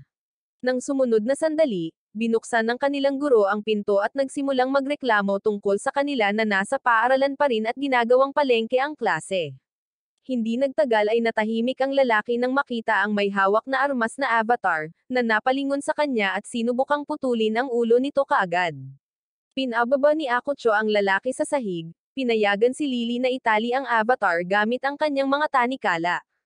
Pagkatapos ay inutusan niya si Akocho na dalhin ang lalaki sa isang lugar na ligtas, ngunit hindi siya kumilos tulad ng inaasahan niya. Sa halip, ibinaling niya ang kanyang atensyon sa kanilang guro, na, bago siya tuluyang nawalan ng malay, ay nakiusap kay Akocho na iligtas ang ibang mga estudyante sa gusali. Pagod na maghintay sa kanyang reaksyon, kinaladkad ni Lily ang guro gamit ang kanyang mga tanikala at pagkatapos ay sinabihan si Akocho na tumalon sa courtyard kasama niya. Tumalon din ang avatar sa courtyard, kaya gumawa si Lily ng harang upang maiwasan ang sinumang makagambala sa labanan. Sa susunod na sandali, pinuntirya ng avatar si Akocho, ngunit tinulungan siya ni Lily sa pamamagitan ng pagpigil nito gamit ang kanyang mga tanikala. Gayunpaman, kumawala ito at itinoon ang atensyon sa kanya. Ngunit naiwasan niya ang pag-atake nito, at habang ginagawa iyon, nagtataka siya kung bakit napakalakas nito. Hindi nagtagal ay nakuha niya ang kanyang sagot nang mapansin niya ang isang tato sa likod ng avatar, na naging sanhi ng kanyang pagkabigla. Sinubukan ni Akocho na desarmahan ang avatar, ngunit pinalipad siya nito gamit ang isang malakas na sipa. Pagkatapos ay ipinagpatuloy nito ang paghabol kay Lily, na hindi pa rin gumagalaw ng 1 pulgada at hindi pa rin ito gumalaw kahit nang lapitan siya ng avatar. Nagtitiwala sa mga Diyos ng plot, muling humarap si Akocho at ginampanan ang papel na bayani sa pamamagitan ng pagtulak pabalik sa talim ng avatar gamit ang kanyang mga kamay. Tila pinagalaw nito si Lily dahil tumabi ito sa kanya. Sa sumunod na segundo, Tinanong kung okay lang siya, sinabi sa kanya ni Akucho na hindi siya at sinabing oras na para sa kanya na bumalik sa kanyang sarili. Ito ay sapat na upang ibalik ang laban sa kanya, kaya gumawa siya ng isang plano, na hiniling niya kay Akucho na tulungan siyang maisakatuparan ito. Bilang bahagi ng plano, si Akucho ay kumilos bilang decoy at iginuhit ang atensyon ng avatar sa kanyang sarili, na nagbigay kay Lily ng isang pagbubukas upang lumabas sa likod nito at i-deactivate ito. Sa sandaling hinawakan niya ang tato sa likod ng avatar, nagpakita ang mga ahas, ngunit hindi nabigla si Lily. Nakatuon siya sa gawain at, pagkatapos niyang ilabas ang mga ahas, nawala ang avatar. Pagkatapos ay humingi siya ng paumanhin kay Akucho, inamin na nakatali pa rin ang kanyang kapangyarihan, kaya naman hindi siya makalaban ng buong lakas. Tinanong ni Akucho kung ibabalik niya ang avatar sa kanyang katawan, at sinabi niyang ibabalik niya ito sa kanyang sariling katawan kaya wala siyang dapat ipag-alala. Bigla siyang nahimatay dahil sa pagod, at ang harang na inilagay niya ay nagsimulang gumuho. Pagkatapos ay hinatid ni Akucho si Lily pauwi, ngunit nang siya ay aalis na, upang pigilan ang sarili sa pagsisid sa kanyang asset, hinawakan niya ang kanyang pantalon, hinayaan siyang manatili. Ang pag-iisip na magpalipas ng gabing mag-isa kasama si Lily ay nagpabigla ay Akucho, ngunit napatigil siya nang mapagtanto niyang nanginginig siya. Naiintindihan niya na dahil iyon sa nangyari, at dahil wala na siyang magandang gawin, nagpasya siyang manatili. Iniupo niya ang kanyang likuran sa sahig sa tapat ng kama ni Lily, at habang pinagmamasdan niya itong natutulog na parang kilabot, inulit niya ang laban sa kanyang ulo. Alam na niya na ang avatar na nagwawala ay kagagawan ng isang tao, at sinabi niya sa kanyang sarili na hindi niya dapat alalahanin ang kanyang sarili sa mga bagay sa langit. Gayunpaman, hindi niya maiwasang hilingin na pahalagahan ni Lily ang lahat ng tulong na ibinigay nito sa kanya at suklian siya. Bigla niyang napagtanto na dapat ay naposes siya nang ipagsapalaran niya ang kanyang buhay upang tulungan si Lily na labanan ang kanyang avatar. Kung ginas lang siya tulad ng ginawa ng huli mong crush, maaari na siyang masawi sa pakikipaglaban sa kanyang avatar, at magiging malayang demonyo na naman siya. Gayunpaman, may isang bagay sa loob niya na hindi ganoon kasaya sa kanyang pag-iisip, at iyon ang nagpaisip sa kanya kung kahit papaano ay magiging isa siya sa mga mabubuting tao. Ang kanyang sandali ng paghahanap sa sarili ay nabalisa nang may biglang sumulpat sa silid. Ang taong ito ay naging isang eksaktong kopya ni Akucho, at pinilit niyang malaman kung siya ay nananaginip or kung ang kanyang nakikita ay totoo. Ang pangalawang Akucho ay nagsabi sa kanya na huwag balewalain ang mga detalye, at ipinaalam sa kanya na ang dahilan kung bakit niya isinapanganib ang kanyang sarili upang iligtas si Lily ay dahil siya ay tila umiibig sa kanya. Nagulat si Akucho, ngunit hindi iyon naging hadlang sa kanya na tanggihan ang mga paratang at sinabi sa kanyang kamukha na dalhin ang kanyang delusional na isip sa ibang lugar. Ang pangalawang Akucho ay nagsabi sa kanya na huwag magsinungaling sa kanyang sarili at ipinaalala sa kanya na sila ay iisang tao, kaya't makatuwiran na alam niya ang kanyang tunay na nararamdaman. Pinayuhan din niya ito na yakapin ang mga damdaming iyon, at sinabing maaari siyang magkaroon ng pagkakataon na makipagrelasyon kay Lily. Ayon sa kanya, nakiusap si Lily sa kanya na manatili sa kanya dahil pakiramdam niya ay mahina siya at gusto niyang i-comfort siya ng taong gusto niya. Dahil dito ay nasa sabik si Akucho, at nang gumalaw ang kanyang kumot, umaasa siyang makita ang mukha ni Lily. Nakapagtataka, ang nakita niya ay ang kanilang homeroom teacher, at sa sumunod na sandali, hinayla ang bida sa ilalim ng mga takip para sa isang matinding sesyon ng gabi. Kasabay nito, sa totoong mundo, nagising si Lily at naligo dahil ayaw niyang ipagsapalaran ang amoy ng masamang amoy sa umaga. Pagkatapos niyang maligo, bumalik siya sa kanyang kwarto at laking gulat niya nang makita si Snow White, si Akucho na natutulog sa sulok ng kanyang silid. Sa proseso ng pag-iisip kung bakit siya naroroon, bigla niyang naalala kung paano siya nagmakaawa sa kanya na manatili at kilalanin ang kanyang itaas at ibabang labi. Nakaramdam siya ng sobrang kahihiyan at nagpasya na ang pinakamagandang gawin ay burahin ang alaala ni Akucho. Ngunit bago pa niya ito maampas sa ulo, napansin niya ang nasugatan nitong kamay. Agad na bumalot sa kanyang puso ang mga damdamin ng pasasalamat, nang maalala niyang natamo niya ang sugat na iyon noong sinubukan niyang iligtas siya. Kaya, ginagamot niya ito. Nang matapos niyang gamutan ang sugat, kinausap niya ang natutulog pa rin si Akucho, na nagpasalamat sa kanyang pagiging knight in shining armor. Nang gumawa ng tunog ang natutulog na bidang lalaki, naalala niya ang kanyang pangako na yayakapin siya sa bawat trabahong maayos at nagpapanik. Hindi siya makapaniwalang nagawa niya ang ganoong pangako nang alam niyang pipilitin niyang tuparin iyon. Gayunpaman, bilang isang anghel, siya ay tinuruan na tuparin ang kanyang salita, at kahit na si Akucho ay kanyang kaaway, kailangan niyang gawin ito. Nang lapitan niya ito, sumagi sa isip niya kung gaano ka-weird ang pagyakap niya sa natutulog na tao. Kaya, nagpasya siyang mag-isip ng mas magandang paraan para gantimpalaan siya. Samantala, sa mundo ng panaginip, si Akucho ay kumukuha ng klase tungkol sa pang-aakit mula sa homeroom teacher, na kumikilos ng kakaiba kaysa karaniwan. Sinabi niya kay Akucho na maglagay ng higit na emosyon kapag hinihiling sa kanyang kapareha na sawayin siya, at iyon ang ginawa niya. Nakapagtataka, ang mga salita ay lumabas sa bibig ni Akucho sa totoong mundo, na nagpalagay kay Lily na gusto niyang tulungan niya ang kanyang joystick na lumaki. Pinagalitan niya ang natutulog na demonyo sa paggawa ng ganoong kultural na kahilingan, ngunit hindi niya lubos na tinalikuran ang mungkahi. Sa huli, nagpasya siya na umupo sa pagitan ng kanyang mga binti dahil alam niyang sa ganoong paraan magiging madali para sa kanya ang makalusot at makalabas sa kanyang kuweba. Pagkatapos ng ilang segundong pag-upo doon, nagsimula siyang nakaramdam ng awkwardness at sinubukang talikuran ang misyon, ngunit bago pa siya makatayo, yumakap sa kanya ang mga braso ni Akucho. Gulat na gulat siya sa biglaang yakap ngunit nakahinga siya ng maluwag nang maramdaman niyang nanginginig ang katawan nito sa batok niya. Ipinapalagay niya na ito ang paraan ng kanyang katawan sa pagre-react sa kanya na halos masawi na ng makipaglaban sila ng kanyang avatar. Gayunpaman, hindi niya maiwasang makaramdam ng kaunting saya at kontento sa pagkakayakap niya rito. Sa kalaunan, kumalas siya sa mga braso nito, at nang tumingin siya sa kanya at nakita ang mga tato nito, nagpasya siyang gawing hindi gaanong nakikita ang mga ito, tulad ng ipinangako niya. Sa susunod na sandali, naramdaman niya ang mahinang simoy ng hangin sa kanyang likuran, at nang lumingon siya sa pintuan ng balkonahe, nakita niyang basag ang salamin. Sa pintuan ay isang sulat mula kay Akucho na humihingi ng paumanhin sa pagsira ng pinto, at sinasabi sa kanya na hindi niya ito maaayos dahil ang kanyang bank account ay kakaunti gaya ng kanyang hairline. Nagalit ito sa kanya, at nanumpa siya na maghihiganti siya sa kanya bago tumalon pabalik sa kama.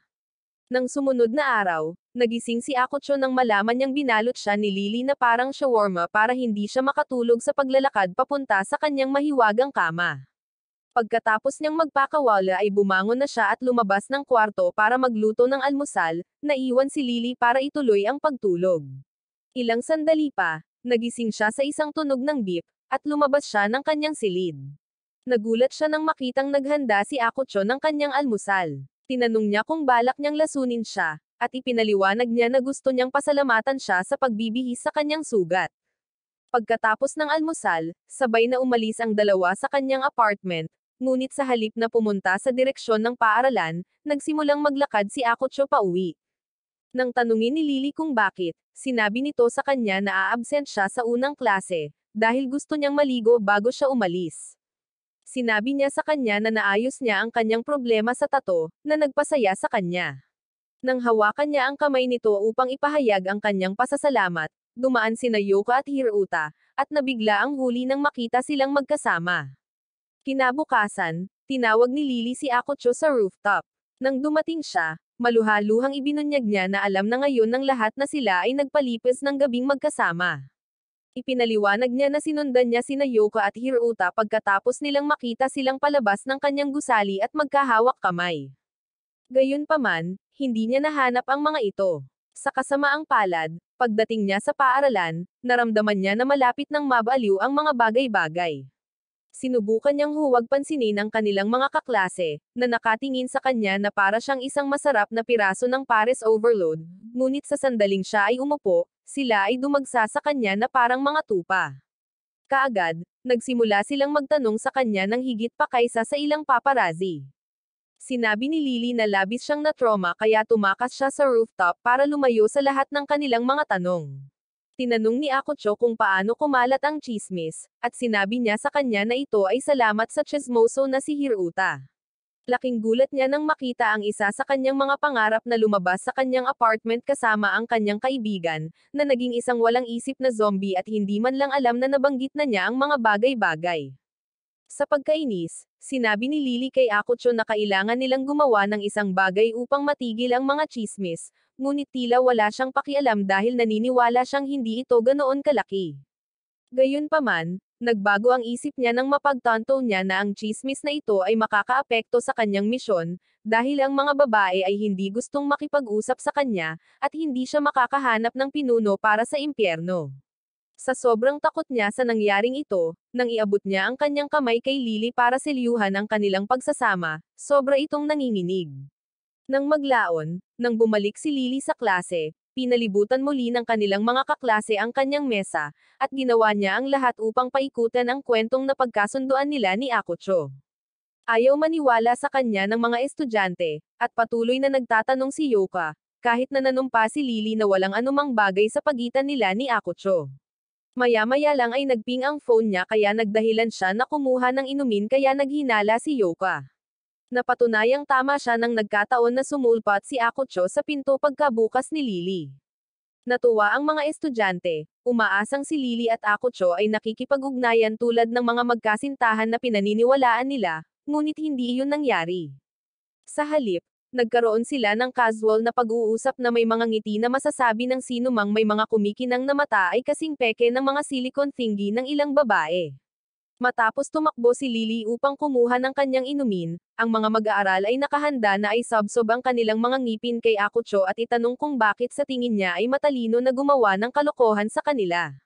Bago nila magawa iyon, isang babae na nagngangalang Koyamacho ang lumapit sa kanyang pagtatanggol. Binigyan niya sila ng breakdown ng pagsusuri na ginawa niya habang pinagmamasdan ang naunang pakikipag-ugnayan nina Lily at Akucho. Ayon sa kanya, pinanatili nila ang tamang espasyo na kailangan para magkaroon ng mga kaibigan, at sinabi na kung pek-ay nila ang kanilang mga pakikipag-ugnayan, magkakaroon ng ilang mga awkward na sandali sa pagitan nila.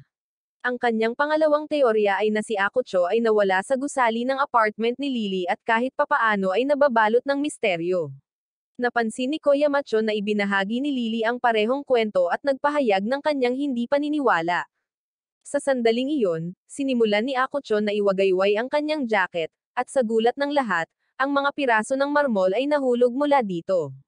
Naghinala pa rin si Yoko sa kabuuan nito, ngunit naniwala ang ibang mga estudyante sa kwento, kahit na parang mas kakaiba ito kaysa sa mga pakikipagsapalaran ng ibang anime MC.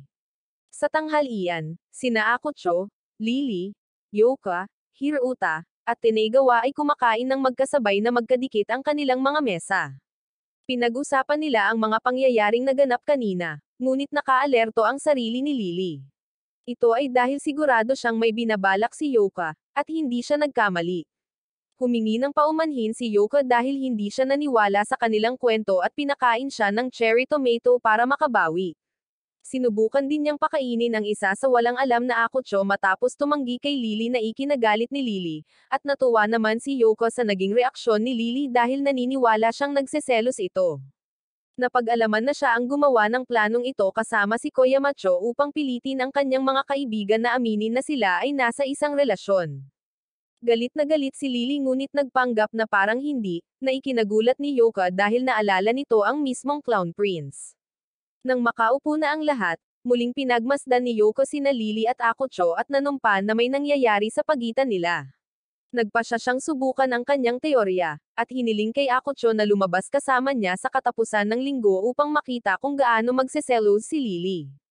Nang dumating ang katapusan ng linggo, dinala ni Yoko si Akucho sa isang tindahan upang bumili ng isang pares ng salamin para sa kanyang sarili.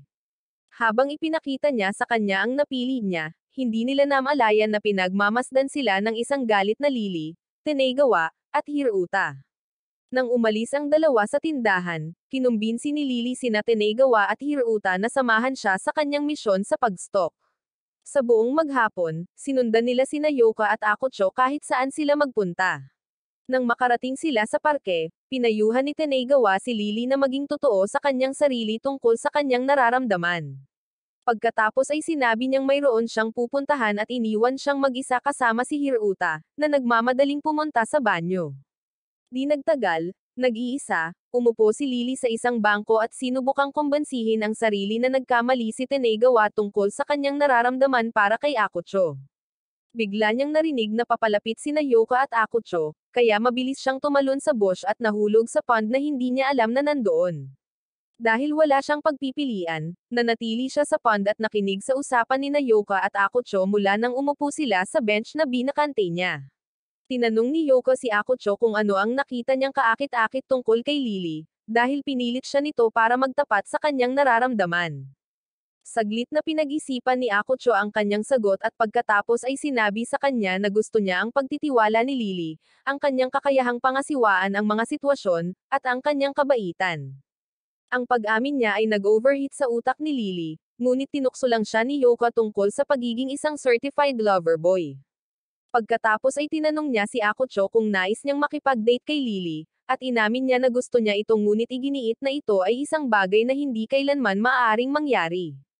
Labis na naapektuhan si Lily ng kanyang mga salita, kaya't umiwas siya nang hindi nila napapansin.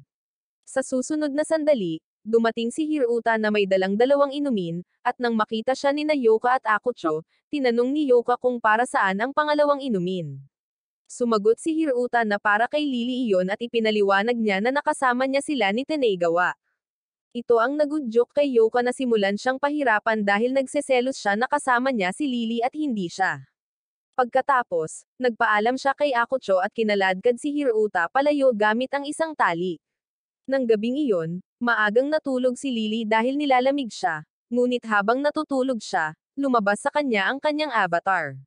Kinabukasan, kumalat ang mga salita na si Lily ay may sakit at hindi pumapasok sa mga klase sa araw na iyon, at nagulat si Akucho, dahil palagi niyang pinaniniwalaan na masasawi si Lily bago lumiban sa klase.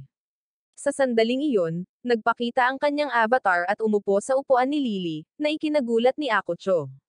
Natakot siya, sa pag-aakalang naroon ang avatar upang tapusin siya, ngunit napagtanto niyang hindi iyon ang nangyari nang dumating sina Yoka at Tenegawa at nagsimulang magtanong sa kanya. Ipinakilala ng avatar ang sarili sa kanila bilang nakatatandang kapatid ni Lily, si Lilia, at sinabing papasok siya sa paaralan sa ngalan ni Lily mula nang siya ay may sakit. Saktong pumasok ang guro, at nang makita niya si Lilia, tinanong niya kung sino siya. Pagkatapos ay ipinaliwanag ni Tenegawa kung sino siya at kung bakit siya naruroon, ngunit sinabi ng lalaki na hindi siya maaaring gumanap bilang Lily. Tumayo ng matatag, iginiit ni Lilia na muling isaalang-alang at tiniyak sa kanya na hindi niya mapapansin na siya ay nasa silid. Kung paano niya ito sinabi ay nag-trigger ng isang bagay sa isip ng guro, at bago niya malaman ito, siya ay kumikislap at sinusubukang protektahan ang kanyang ulo, at bilang isang duwag, siya ay sumang-ayon na hayaan siyang manatili. Lahat maliban kay Akucho ay natuwa sa desisyong ito, dahil siya lang ang nakakaalam na sa likod ng dobleng asset na iyon, malamig ang puso ni Lilia. Nakatutok ang mga mata nito sa kanya habang sinasabi nito sa kanya na marami siyang narinig tungkol sa kanya mula kay Lily, at sinabing umaasa siya na ipagpatuloy niya ang pagtulong sa kanya tulad ng ginagawa niya. Itinuring ni Akucho na ito ay isang uri ng banta, kaya habang nagpapatuloy ang klase, patuloy niyang pinagmamasdan si Lilia na parang lawin. Nang mapansin niyang hirap siya sa kanyang mechanical pencil, natawa siya, pero parang dart ang pagbato ni Lilia sa kanya ng lead ng lapis. Takot na takot siya at naasar nang sinubukang kumilos ni Lilia na parang isang pagkakamali ang nangyari. Nang maglaon, sa panahon ng klase sa gym, muli niya itong inatake sa pamamagitan ng pag-spike ng volleyball ng napakalakas patungo sa kanyang direksyon kaya pinalipad siya sa kabila ng court. Gayunpaman, sa kanilang lunch break, nakatagpo niya ito sa labas at humingi ng paumanhin sa ginawang miserable ng kanyang araw at sa pagsisikap na gawing maisekay siya. Sinabi sa kanya ni Akucho na ang nangyari sa araw na iyon ay hindi niya kasalanan, at tiniyak sa kanya na napatawad na niya siya sa nangyari. Pagkatapos ay niyaya niya itong umupo kasama niya sa bench. Pagkatapos niyang gawin, pinag-usapan nila kung bakit talaga siya pumasok sa paaralan. Inamin ni Lilia na pumunta siya dahil curious siyang malaman kung bakit at ano ang nagbago kay Lily simula nang pumasok siya sa paaralan. Nagulat, tinanong ni Akucho kung bakit niya inatake siya ng 2 beses noong araw na iyon kung sinabi niyang pumasok siya sa paaralan dahil sa curiosity. Nainas na sumagot si Lilia na siya ang may kasalanan kung bakit nagkasakit si Lily, at ipinaliwanag niya na nagkasakit si Lily matapos pagmasdan ang pagiging malapit kay Yoka mula sa likod ng mga eksena. Sa sandaling iyon, biglang lumabas si Yoka at nagtanong kung maaari siyang sumama sa kanila pagkatapos ng paaralan upang bisitahin si Lily sa bahay. Pagkatapos ng klase, pumunta ang tatlo sa kinaroroonan ni Lily. Ngunit nang mapansin ni Akutsu si Lilia na sinusubukang tumakas para hindi makita ni Lily, na hindi pa rin alam na nakalabas na siya, pinigilan siya nito. Biglang bumukas ang pinto, at nang makita ni Lily si Lilia, nagulat siya. Gayunpaman, kailangan niyang magpanggap na parang wala dahil nandoon si Yoka. Pagkatapos ay pinapasok niya sila sa bahay, at nagsilbi si Lilia ng tsaa sa lahat bago niya sinimulang sabihin sa kanila ang mga bagay tungkol kay Lily, na ikinahiya niya. Para pigilan si Lilia sa pagbuhos ng mas maraming impormasyon tungkol sa kanya, pinapunta niya siya sa tindahan para bumili ng panlinis ng bathtub. Sa sandaling umalis si Lilia, lumabas si Lily sa silid upang kumuha ng mas maraming tsaa, at iminungkahi ni Yoka kay Akutsu na tingnan siya nito. Ginawa ni Akutsu ang sinabi sa kanya at nagulat siya nang makitang hinimatay si Lily, at mabilis niya itong hinawakan sa kanyang mga braso. Nag-react si Lily sa pamamagitan ng paggalaw at paghampas ng kamay nito nang maalala ang sinabi nito kay Yoka na hindi sila nagwo-workout. Nalilito sa kanyang pag-uugali, tinanong ni Akutsu kung galit ba siya sa kanya, ngunit hindi siya sumagot sa tanong at sa halip ay nagtanong kung kumusta ang kanyang date kasama si Yoka. Inamin ni Akutsu na natuwa siya, na lalong nagpaselos kay Lily, kaya nagsimula siyang pisikal na itulak palayo. Gayunpaman, dahil sa sobrang sakit pa rin niya, nahimatay siya. Sa susunod na pagmulat niya ng kanyang mga mata, si Yoka ay nakaupo sa tabi ng kanyang kama. Pagkatapos ay sinabi ni Yoka kay Lily na kailangan na niyang umuwi, at sinabing mananatili si Akutsu sa kanya hanggang sa makauwi si Lily bago umalis. Sa sala, binalaan ni Yoka si Akutsu na huwag samantalahin si Lily at saka siya umalis. Nanatili si Akutsu sa sala at sinubukang isipin kung ano ang ginawa niya para magalit si Lily sa kanya. Sa bandang huli, napag-isip-isip niya na ganoon pala ang kinikilos ni Lily dahil narinig niya ang pag-uusap nila ni Yoko sa park. Bigla siyang nakarinig ng tunog na nagmumula sa kwarto ni Lily, at naalala niya ang babala ni Yoka kung paanong hindi okay na iwan si Lily mag-isa. Nagudyok ito sa kanya na tingnan siya, at doon niya nalaman na natutulog siya at nananaginip ng masama.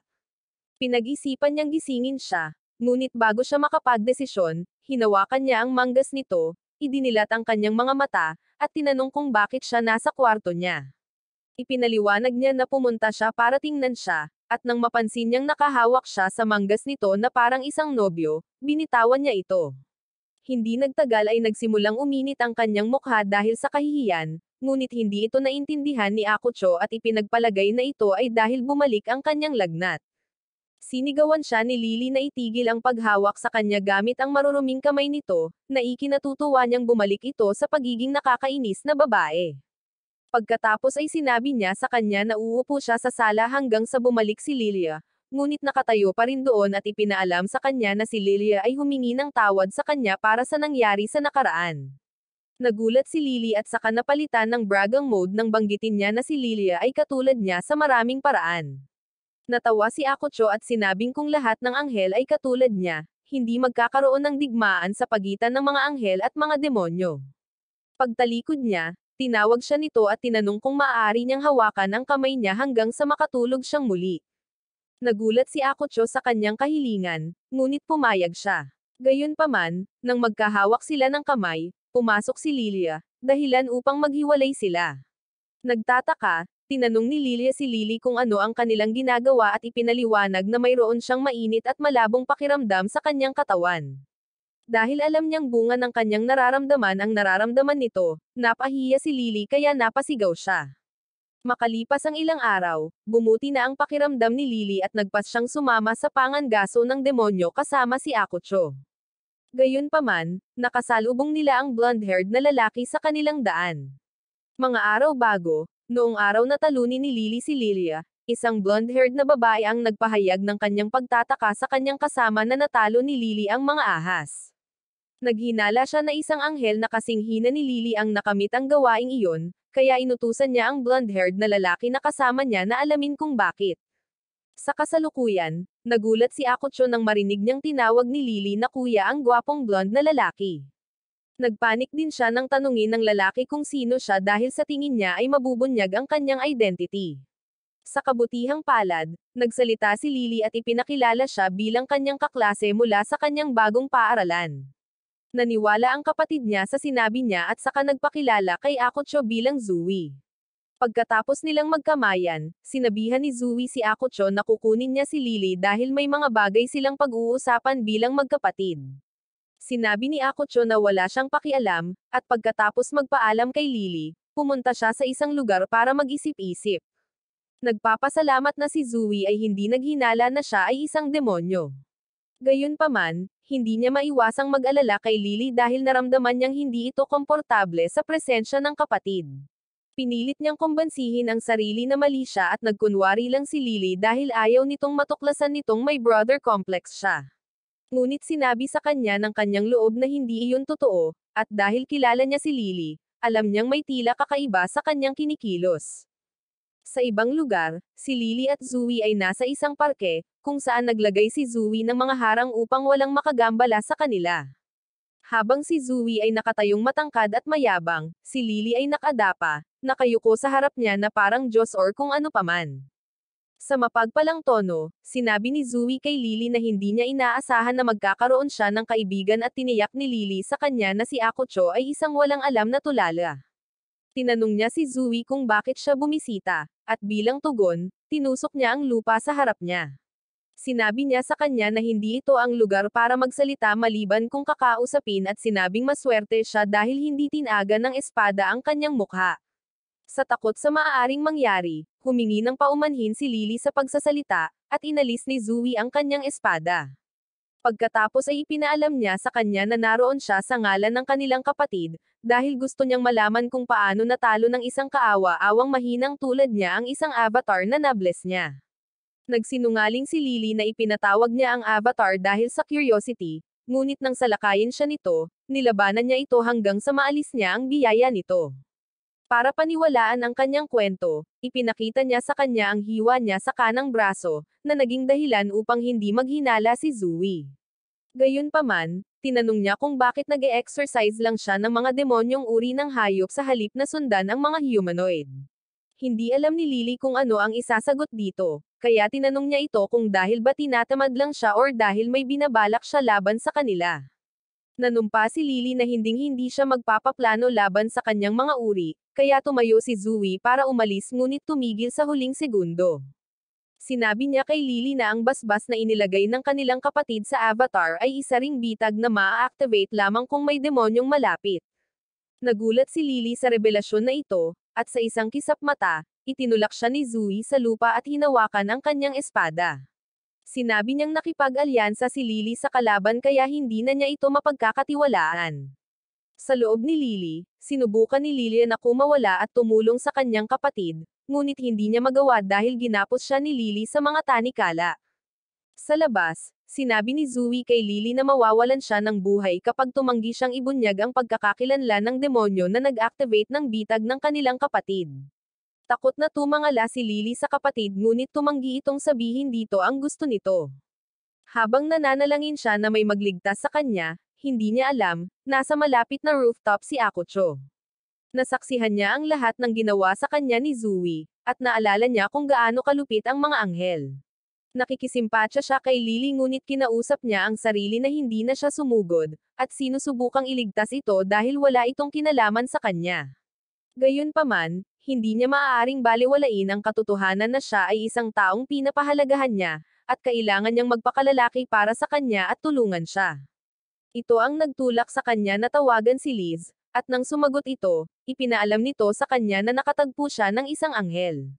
Inutusan siya ni Liz na magbuntot at tumakbo para sa kanyang buhay, ngunit sinabi niya na ang kanyang ina ay hindi nagpalaki ng isang duwag at pagkatapos ay tumalon sa ibabaw ng rehas. Dumating siya sa pagitan ni Zui at Lily, na inilantad ang kanyang pagkakakilanlan bilang isang demonyo. Inatake siya ni Zui, ngunit umiwas siya sa oras. Hindi ganoon ka-impress si Zui, ngunit napag-alaman na niya na si Akutsu ang demonyong nag-activate ng bitag sa loob ni Lilia. Ipinangako niya kay Lily na siya ay parurusahan dahil sa pagpayag niya sa isang walang silbing demonyo na tuklasin ang kanyang lihim na piitan. Nang akmang sasalakayin niyang muli si Akucho, iginapos ni Lily si Akucho gamit ang kanyang mga tanikala at pinakiusapan itong umupo. Sinabi niya na ayaw niyang ipagsapalaran nito ang kanyang buhay para sa kanya, ngunit tumanggi ang matigas na ulo na demonyo, at sinabing gusto niyang gawin ito dahil ayaw niyang makita siyang umiiyak. Dahil dito ay kinalas siya ni Lily, at nang bumangon siya, sinabi niyang susubukan niyang labanan si Zui nang hindi tuluyang pinapaslang siya. Sinabihan siya ni Lily na huwag maging walang isip, dahil hindi siya magkakaroon ng pagkakataon laban kay Zui dahil nakatatak pa rin ang karamihan sa kanyang kapangyarihan. Nanunuya si Akucho, at pagkatapos niyang bahagyang mag-transform, humanga sa kanyang kumpiyansa, sinabi sa kanya ni Zui na kung maaari siyang matamaan, lalayo siya at kikilos na parang hindi pa niya ito nakita.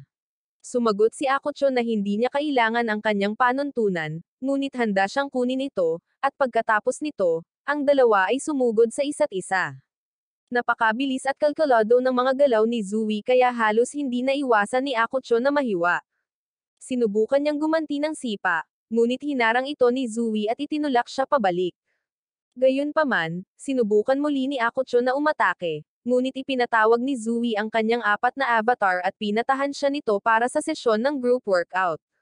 Habang nagpupumiglas si Akucho laban sa kanila, tinawag ni Zui si Lily sa kanyang tabi at tinanong kung paano niya nakuha ang isang demonyo na kumampi sa kanya. Sinabi niya na hindi siya maaaring maakit dahil walang sino man ang gustong gumawa ng isang balangkas sa isang tao na ang kanyang plot armor ay patag. Nakuha ng pahayag na ito ang atensyon ni Akucho, kaya tinanong niya si Zui kung ano ang sinasabi niya. Inutusan ni Zui si Lily na gumawa ng isang bagay, ngunit tumanggi si Lily, kaya't hinawa niya ang kanyang suot para malantad ang kanyang mga hita. Gayunpaman, ganap itong normal, kaya ginamit niya ang kanyang espada upang hiwain ang maling balat at ipakita kung ano ang nasa ilalim nito. Nakiusap si Lily kay Akucho na huwag siyang tingnan, ngunit hindi siya nakinig at naasar pa siya nang kutsain siya ni Zui. Tinanong ni Zui si Akucho kung bakit siya nagalit sa nangyari sa isang anghel na walang pakpak, ngunit nangatuwiran si Akucho na may mga pakpak si Lily. Hindi sinubukan ni Zui na patunayan ang kanyang punto at inutusan lang si Lily na ipakita ang kanyang mga pakpak, na ginawa niya. Natawa siya nang makita niya ang mga ito at saka sinabi kay Akucho na nalinlang siya. Sa susunod na sandali, hiniwa niya ang mga pakpak ni Lily upang ipakita na ang mga ito ay kanyang mga tanikala na pinagtagpi upang magmukhang mga pakpak.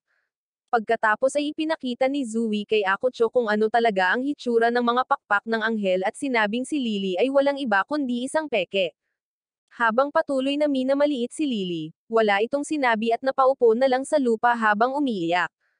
Pinatindi nito ang galit na naramdaman ni Akucho, dahilan para mawalan siya ng kontrol sa sarili at sumailalim sa panibagong pagbabago. Pagkatapos ay inilabas niya ang kanyang galit sa avatar ni Zui at nagsimula sa pamamagitan ng paghagis ng isa sa kanila sa dingding. Dahil sa impact ay nabali ang isang braso niya, at nang tumalikod si Zui, nakita niya ang pagwasak ni Akucho sa 3 pa.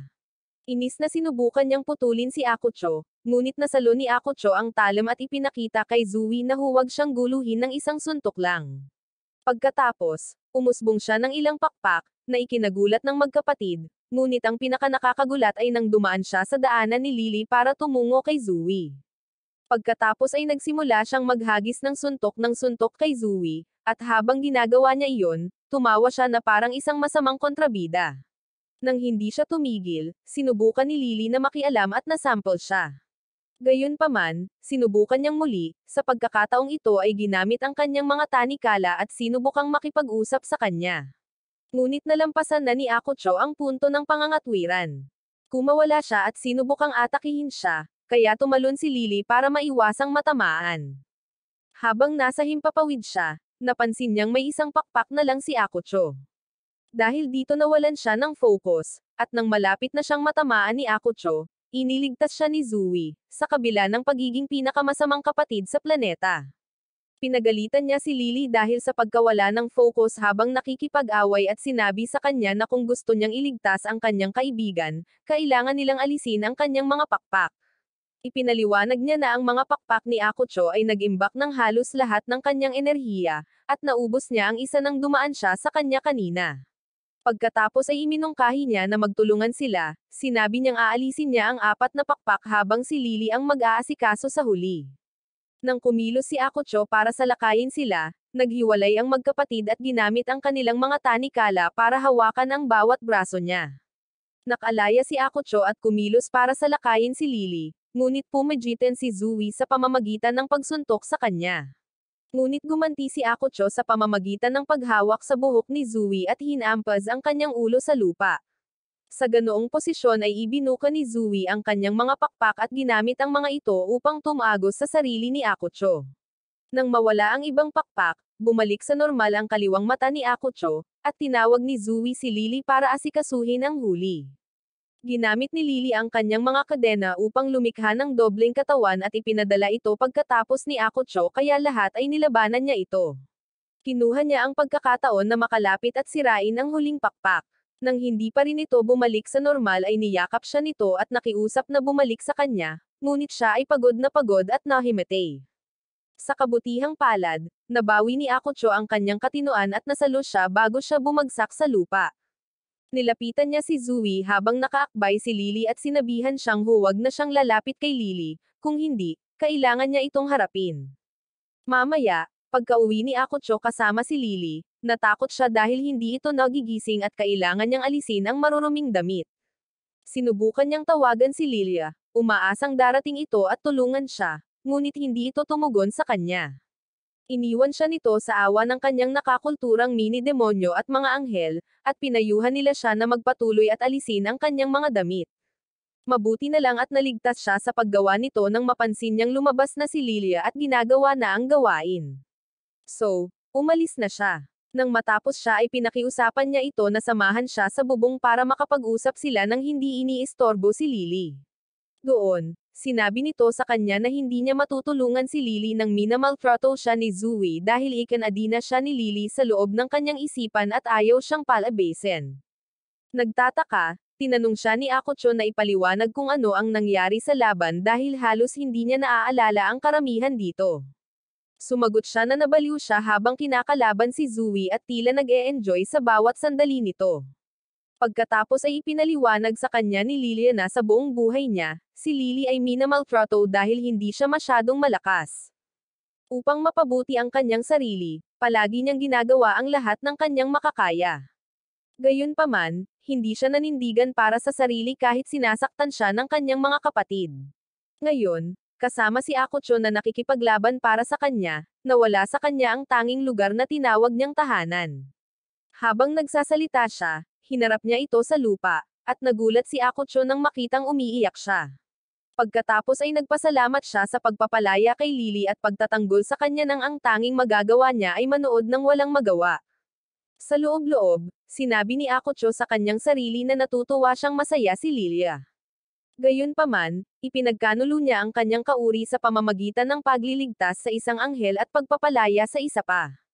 Sa tingin niya ay hindi siya karapat-dapat sa pasasalamat ni Lilia ngunit alam niyang kung malagay siya muli sa parehong sitwasyon, gagawin niya ang parehong bagay at ililigtas si Lily.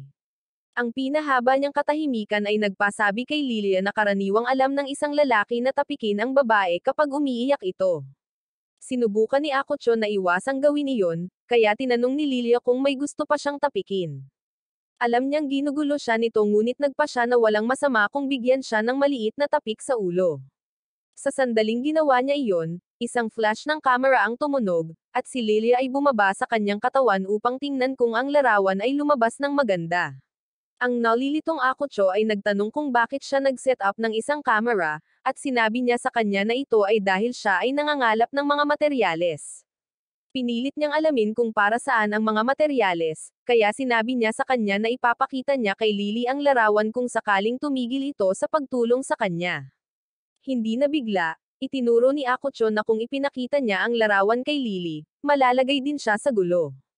Kaya naman, nag-alok si Lily na payagan siyang maramdaman ang kanyang mga asset kung papayag siyang ipagpatuloy ang pagtulong kay Lily. Tumanggi si Akucho, sinabing sinusubukan lang niyang linlanggan siya para kumuha pa siya ng litrato para kay Lily at magdulot ng gulo. Maya-maya ay nagising si Lily at nagulat siya nang makitang nakasuot siya ng ibang damit at nakahiga sa kama ni Akocho. Kaagad, inakala niyang siya ang nagpalit ng damit at sinubukan siyang salakayin, ngunit pumagitin si Lilia. Ipinaliwanag niya na siya ang nagpalit ng kanyang damit, kaya kumalma si Lily at umupo para uminom ng kape kasama si Akocho. Habang humihigop ng kanyang kape, tinanong niya si Akocho kung ano ang nangyari sa kanyang kapatid matapos itong mawalan ng malay. Ipinaliwanag niya na umalis si Zui nang walang laban matapos niyang balaan na huwag na siyang guguluhin pa. Nasiyahan sa sagot, nagtanong si Lily tungkol sa pakpak ng demonyong anyo ni Akocho, at inamin niya na hindi niya alam kung paano niya nakamit ang ganoong pagbabago. Pagkatapos sabihin iyon, nagsimulang magtaka si Lily kung bakit siya dinala ni Akocho sa kanyang bahay sa halip na ibalik siya sa kanyang lugar. Sa huli, napagpasyahan niya na ginawa niya ito upang matikman niya ang kanyang mga aset at inakusahan pa siya na may inilagay sa loob ng kanyang kape. Tiniyak sa kanya ni Akocho na hindi siya ganoon kadesperadong hawakan ang kanyang aset, at ipinaliwanag na dinala niya siya sa kanyang lugar dahil hindi siya nagtitiwala na ang kanyang kapatid ay hindi magpapadala sa kanya ng mga tao. Hindi na nagsalita si Lily pagkatapos nito, dahil naliligaw na naman ang isip niya sa laban at kung paano nagbago ang anyo ni Akocho. Naisip din niya kung ano ang ibig sabihin ng pagpanig sa kanya para sa kanya, at kung patatawarin siya ng kanyang mga superior kung sasabihin niyang nakikipagtulungan siya kay Akocho upang matuto ng higit patungkol sa kanyang kapangyarihan. Ang kanyang mga pag-iisip ay pinutol ni Akocho, na nagpasalamat sa kanya sa pagpapabalik sa kanyang katinoan sa panahon ng laban. Pagkatapos ay sinabi niya sa kanya na umuwi, ngunit sinabi ni Lily sa kanya na magpapalipas siya ng gabi dahil ayaw niyang makipagsapalaran. Nagulat si Akocho at sinubukang tumanggi, ngunit hindi siya nakinig. Pagkatapos ng maikling pagtatalo, inanunsyo niya na aakyat siya sa kama. Pagkatapos ay tinawagan niya si Lilia at pinabili siya ng ilang mga bagay. Ilang sandali pa, bumalik si Lilia dala ang mga gamit at binati ito ng magandang gabi, dahil ayaw niyang manghimasok sa kanilang privacy. Pagkaalis niya, naligo si Lily, at sinamantala ni Akocho ang pagkakataon na tawagan si Liz, ngunit hindi niya ito sinagot. Nang matapos maligo si Lily, hiwalay na silang naghanda ni Akocho para matulog, at pagkakatulog nito, nilapitan siya nito. Nagpasalamat siya sa kanyang pagligtas sa kanyang buhay at inamin niyang natakot siyang mawala siya. Kaya, bilang gantimpala, kinas niya ito, kahit na mahimbing itong natutulog. Kinabukasan, habang papunta sila sa paaralan, nakasalubong nila ang kanilang mga kaibigan, at kahit na si Hiruta ay isang crying baby boy, nagpasya silang magtungo sa paaralan ng magkasama. Samantala, sa ibang bahagi ng bayan, tinawagan ni Zui ang kanilang nakatatandang kapatid na babae at sinabi sa kanya na si Lily ay ang parehong mahinang babae na ipinadala nila sa Earth at tiniyak sa kanya na ang lahat ay maayos.